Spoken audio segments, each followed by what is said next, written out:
Testing. All right, you go, bro. Cut.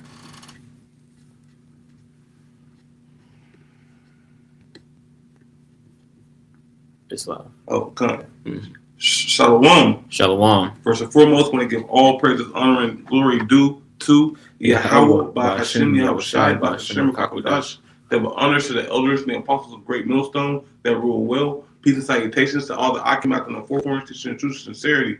It's the Stasha Rakwa Ahmad here with the brother Iraq. Shalom. of the GMS Dallas camp, coming at you with a quick lesson. Lord's will is edifying to the hopeful elect. Mm-hmm. Because time is ticking on Esau Edom, man.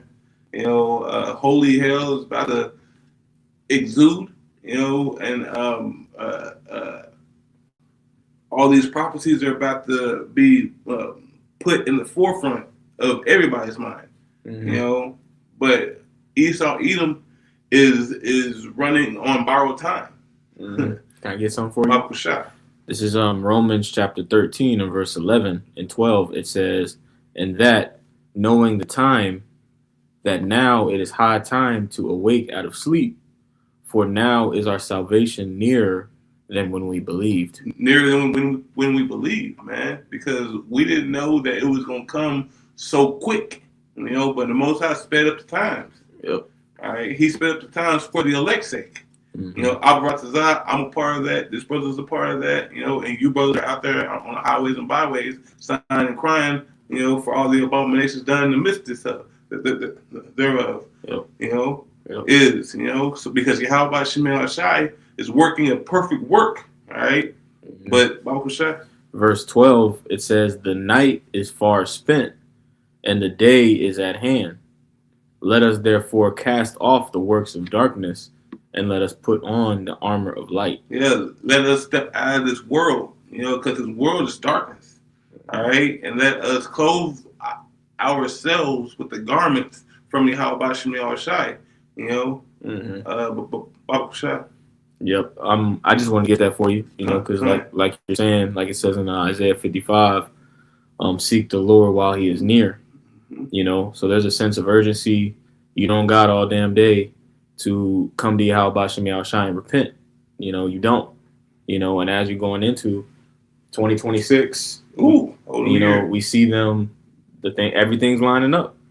But you got it. And all that is prophecy. Prophecy is lining up everything, and the Most High is going to knock it all down. Yep. All right, and that's what this lesson is going to go into. Yep. Bob Kushah, could you pull that 2 Thessalonians chapter 2 verse 7? Mm-hmm. I'm trying to get straight to the point. That's fine. This is 2 Thessalonians chapter 2, and I'll read verse 7. It says, "For the mystery of iniquity doth already work. Only he who now letteth will let until he be taken out of the way." See, and this whole time they've been trying to figure out the mystery, and who the person is that is committing the iniquity, But now in these days, because it also says in the scriptures, "Blessed is your eyes for they see, and your ears for they hear," because there have been many great men that have been wanting to see the things that you see. All right, yeah.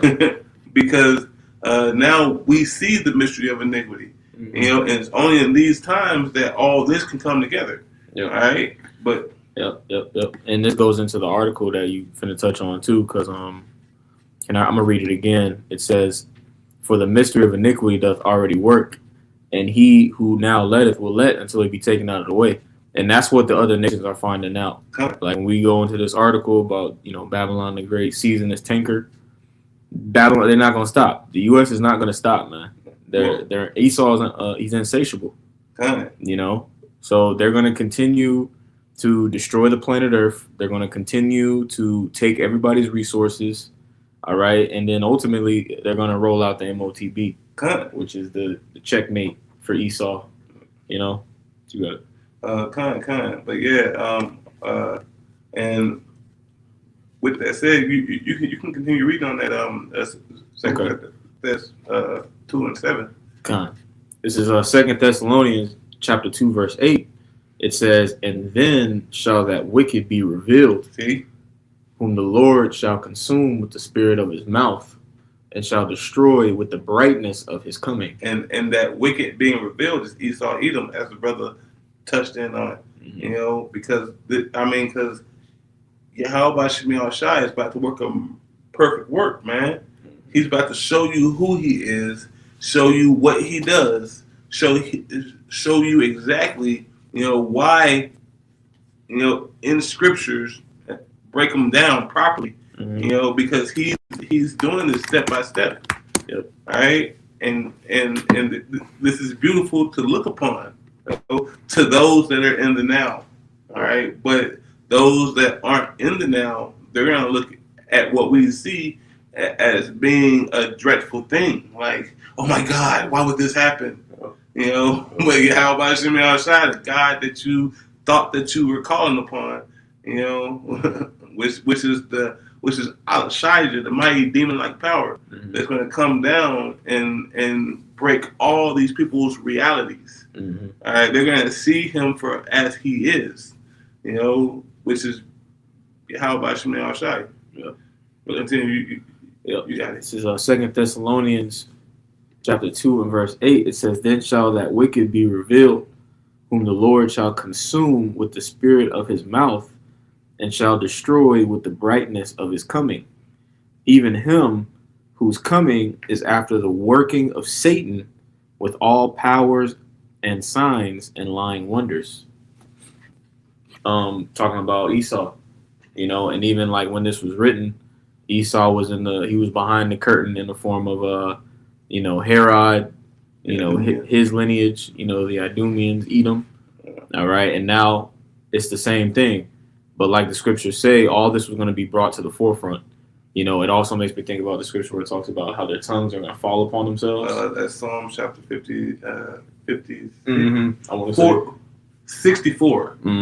Yeah. Slack, yeah, and that links up with stuff we've been seeing happen recently with Alex Jones, for example, talking about Edom being Babylon, right? And why would you talk about himself? Right. Come on now. Right. So this is it.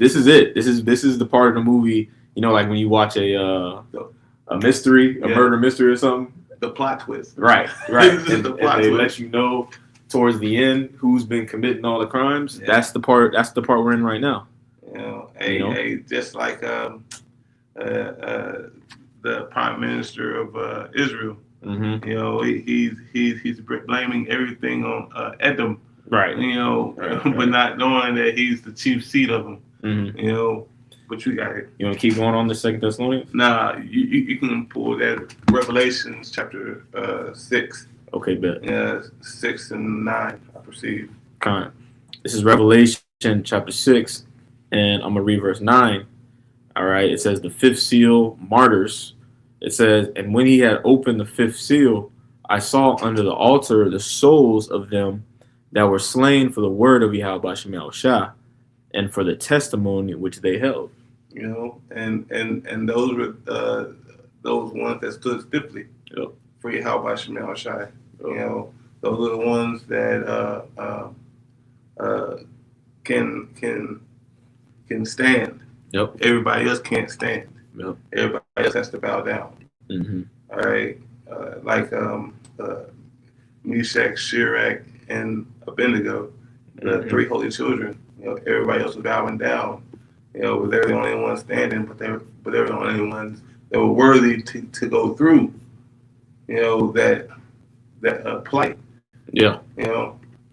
Yep. This is Revelation 6 and 9. It says, and when he had opened the fifth seal, I saw under the altar the souls of them that were slain for the word of the Most High, and for the testimony which they held, and they cried with a loud voice. And if I can make a point on that too, the testimony that we hold, that the men of the Lord hold, is the spirit, is the testimony of prophecy.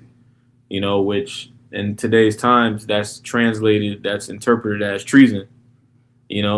That's why, Apostle Tahar always makes the point how, GMS is by far the most prophetic group, because we the ones going into the prophecies constantly. You other guys ain't going into Yahushua, y'all ain't going into the prophecies, y'all ain't going into the destruction of America, which shows that you're not really the men of the Lord. You other camps are taken away from the scriptures. Yep. All right. Y'all are ones that they're saying that Paul's writing don't matter, Right. or John's writings don't matter, or that he wasn't in the truth, Mm-hmm. or so really from looking from inside GMS, looking out at y'all, Mm-hmm. y'all are the hypocrites. Yep. Y'all are the ones that are folding like a wet paper bag in the rain. God damn it!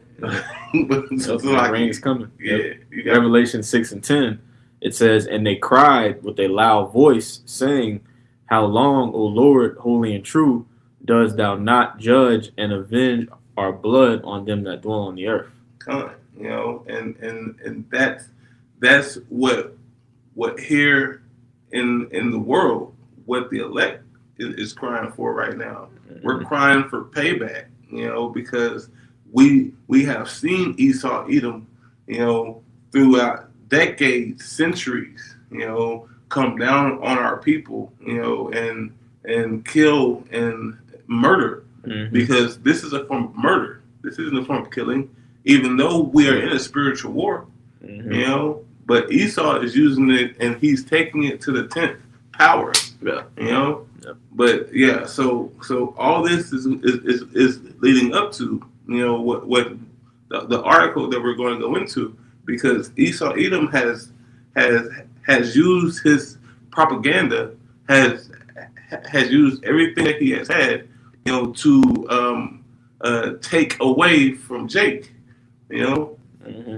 and now him seizing these vehicles in the middle of international waters, that's against his own laws. You can't do that. Mm-hmm. But Baba Shah, yep. You can go into it. This is on BBC.com. It says the U.S. seizes second oil tanker off Venezuela's coast. All right, a day ago, and it says the U.S. has seized an oil tanker that had recently departed from Venezuela, according to the U.S. Department of Homeland Security. It is the second time this month that an oil-carrying ship has been seized off the country's coast. This move comes after President Donald Trump said on Tuesday that he was ordering a blockade of sanctioned oil tankers entering and leaving Venezuela. So how can he do that? He didn't go through Congress. Mm-hmm. He didn't go through the checks and balances that are of his own nation. Mm-hmm. He's just doing it just off his own will. Yep. So and that's called stealing. That's called a thief. Yep. Okay, so he's becoming a big ass thief. Yep.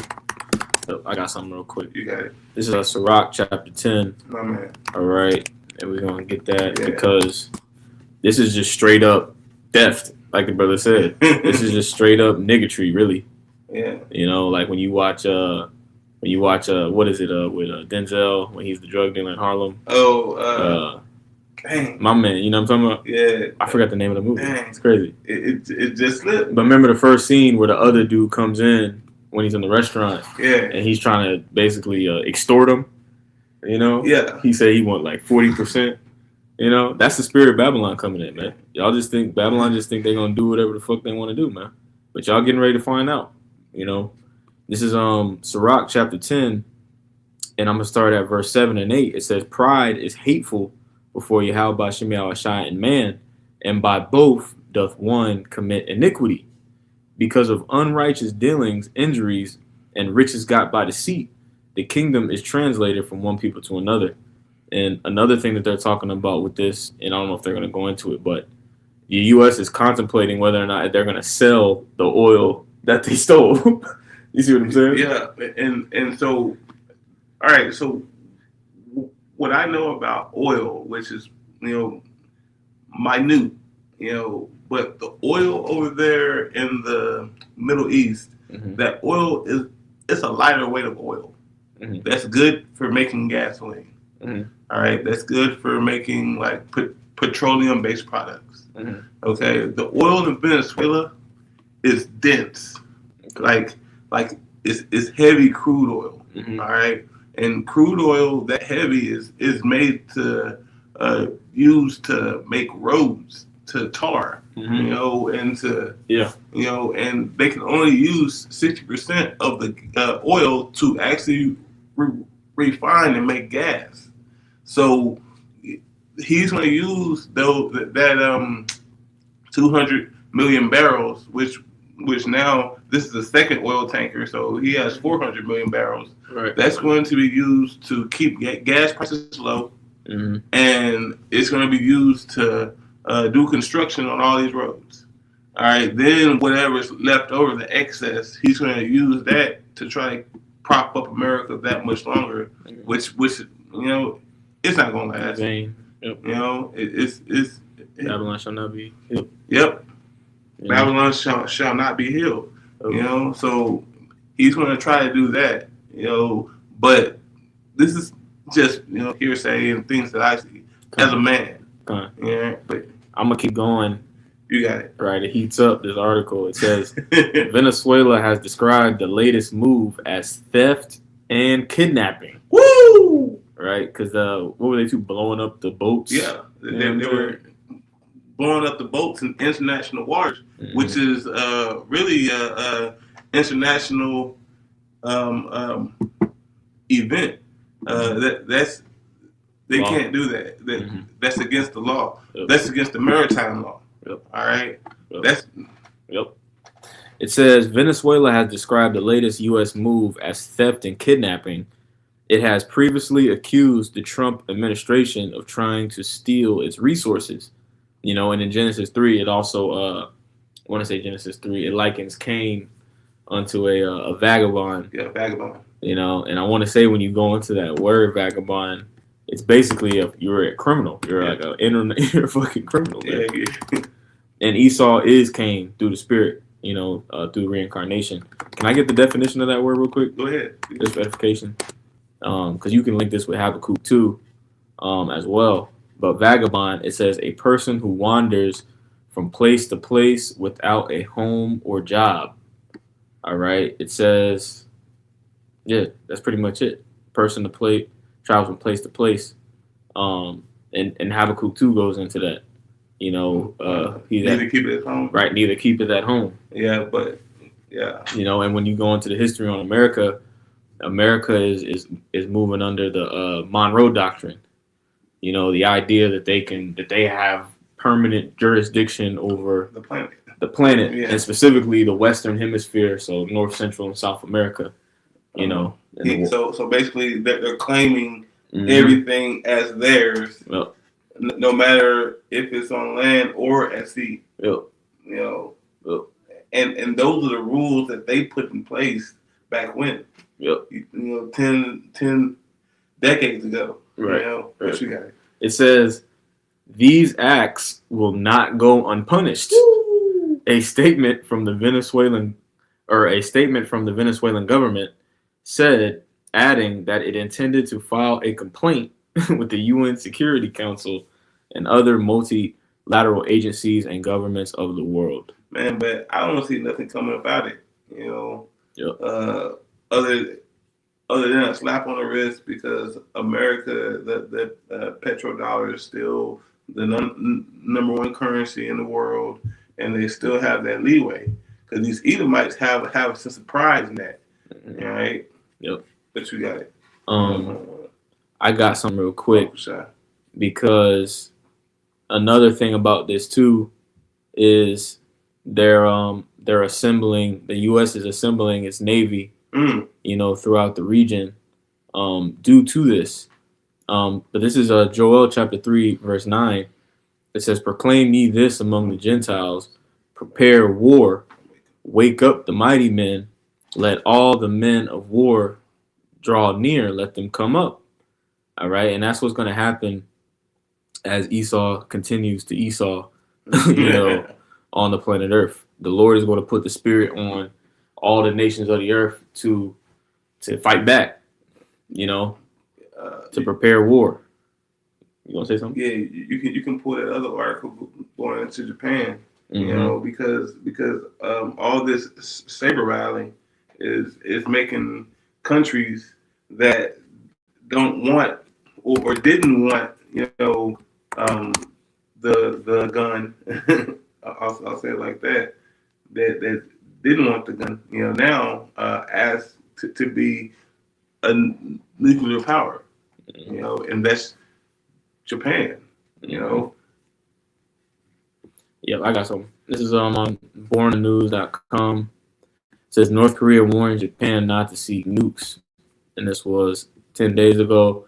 It says North Korea has lashed out against or at Japan after a senior official reportedly suggested that the country needs nuclear weapons. All right. It says in a statement published by state media on Sunday, Pyongyang warned that allowing Japan to acquire nuclear weapons will result in a great disaster. So all this saber rattling going throughout all the world is making countries that never desired to have a bomb to want it, and then it caused North Korea to step up and be like, nah, you can't have it. Why? Why is North Korea saying that? Because North Korea has one. Yep. Okay, but all this at the end of the day, everybody's going to use their nuclear weapons to fire upon Babylon the Great. Yep, because nations are they're clicking up. Nations are picking sides, and North Korea is essentially a Russian proxy at this point. Same with Venezuela. Venezuela is being protected by the Russians. Right. That's why they want to do the blockade. Yep. And these conflicts, not to cut you off. No, you good. These conflicts are bringing these alliances closer. They're solidifying these alliances. So this is all prophecy, man. Can I read verse 10 for you? Sure. This is Joel 3:10. You can speak on it. It says, beat your plowshares into swords and your pruning hooks into spears. Let the weak say, I am strong. Because the weak are strong through their monetary gain that they receive whenever it's during peacetime. All right, Japan was at peace. After World War II, they didn't even want the bomb because the atomic bomb was used on them twice. Right. Okay, now they're like, hey, give it to me. Right. Give it to me. Because it's so much conflict that's being had. Brewed up over there in that region. Yep. With North Korea, China. And China is ever encroaching into the Japanese area. So China, North Korea, all these other smaller countries, that don't have that mighty sword, that are seeking out to acquire some form of protection. Yep. Okay. Yep. And then too, something else you have going on in that region, over there near Japan, you had in Sydney, you had that beach shooting. You had the Bondi beach shooting, where basically they're claiming that Islamic, they're trying to make it out to where it's an Islamic terrorist. They're saying committed this mass shooting in Sydney, and they're saying it was small hats that he was targeting. Yeah. So even in that part of the world too, war is being fermented. Yeah, and whenever that happened, that has more holes than Swiss cheese. That's why whenever it happened, the next day no one was talking about it, because they even though this happened, it did happen. We're not going to say that it didn't happen, all right? But the way that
Okay. Do you want to go back to a Uh, specific point? we can pull that Isaiah chapter 14 verse 9 Okay, Con. just to It's continue live. just continue on from that Revelations 6 and 9, that Isaiah 14 and 9 about Kushah.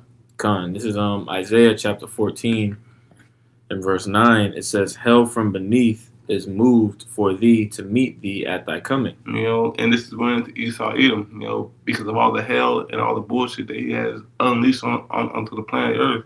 Yep. All right, Yahweh Shemel Shai has set up, hell to be opened, and everybody happy to see him go down. All right, just like it talks about in that Revelations chapter 18. How the nations are going to be well. Whenever Babylon the Great gets taken out the way. All right, yeah, they're going to cry now. All right, but that's just going to in Salakia. That's just going to let them understand and know that the kingdom of heaven is about to be installed. All right, because whenever Esau falls, the kingdom of heaven comes next. Right. But Baba Kushai, Yep. You got it. This is Isaiah 14 and 9. It says, "Hell from beneath is moved for thee to meet thee at thy coming. It stirreth up the dead for thee, even all the chief ones of the earth. It hath raised up from their thrones all the kings of the nations." Can you read that in the NLT, Baba Kushai? This is Isaiah 14 and verse 9. It says, "In the place of the dead, there is excitement over your arrival." Welcome to hell. Because Esau has basically made the entire planet Earth a hellhole. Yep. Like the quality of life is fucking terrible, man. Everywhere.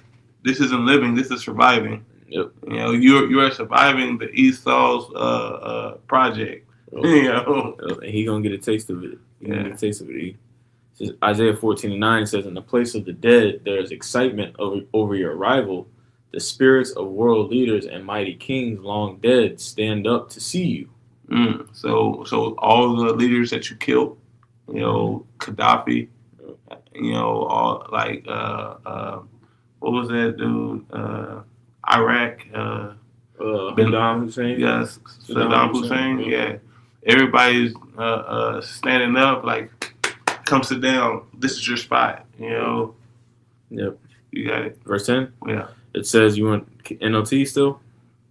It says, "With one voice they all cry out." Yep. Now you are as weak as we are. Yeah. Yep. So hey, so whenever Esau Edom is taken and removed and put in his spot, this is the spot that Yahweh Shemel starts talking about. You need to sit down because all this is over with. Can I read the next verse? Baba Shah. It says, "Your might and power were buried with you. Woo. The sound of the harp in your palace has ceased. Now maggots are your sheep, Yep. and worms are your blanket." Yeah. That's that Judith Baba Kushah, one more. Judith chapter 16 verse 17. Hold on. Judith chapter 16. Am I saying that wrong? So like, You good?